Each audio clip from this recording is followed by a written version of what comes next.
27వ తారీఖు ఉదయం జరిగే పోలింగ్లో మన ఎన్డీఏ కూటమి అభ్యర్థిగా నిలబడినటువంటి విద్యావేత్త మాజీ మంత్రివర్యులు అనుభవజ్ఞులు ఆలపాటి రాజేంద్ర ప్రసాద్ గారు నిలబడటం జరిగింది. మీ అందరూ కూడా ప్రథమ ప్రాధాన్యత ఓటు వేసి మీకు ఎక్కడ ఓటు ఉన్నా కానీ అక్కడ ఉదయం 8 గంటల నుంచి సాయంత్రం 7 గంటల నుంచి సాయంత్రం 5 గంటల వరకు పోలింగ్ ఉంటుంది.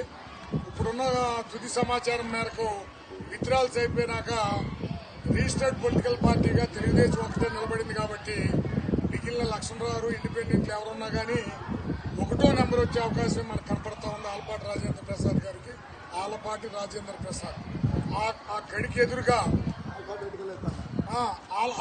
ఎదురుగా ఏదైతే ఎలక్షన్ కమిషన్ అంటే మనకి రాష్ట్ర ప్రభుత్వం ఆ బూత్లోకి వెళ్ళగానే మీకు అందరికీ తెలిసిన విషయం మరొకసారి పునరుద్ధి చేసుకోవాల్సిన అవసరం ఉంది.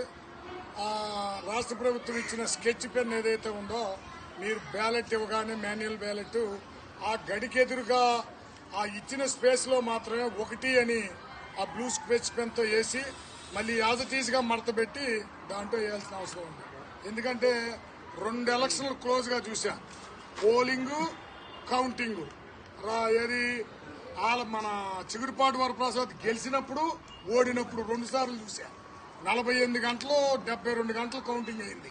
ఇవాళ పొద్దున్న వెళ్తే 3వ రోజు పొద్దున్నే అయింది కౌంటింగ్. చేసి కళ్ళు పనిచేయాల, చేతులు పనిచేయాల.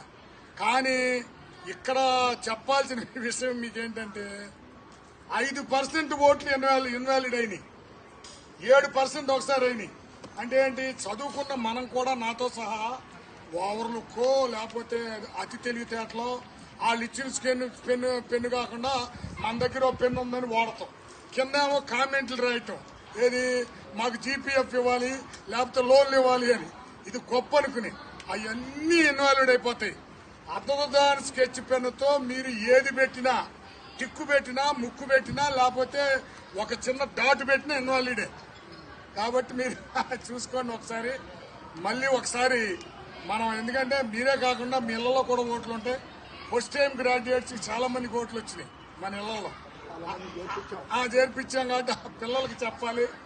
మోడల్ బ్యాలెట్ వచ్చినాక ఒకసారి మళ్ళీ గ్రామాల వారీగా ఇప్పుడు లిస్టులు వచ్చినాక మళ్ళీ ఎమ్మెల్యే గారి ఆఫీస్ నుంచి ప్రతి ఇంటికి తిరిగి చెప్పడం జరుగుతుంది. మీకు మెసేజ్ కూడా వస్తుంది.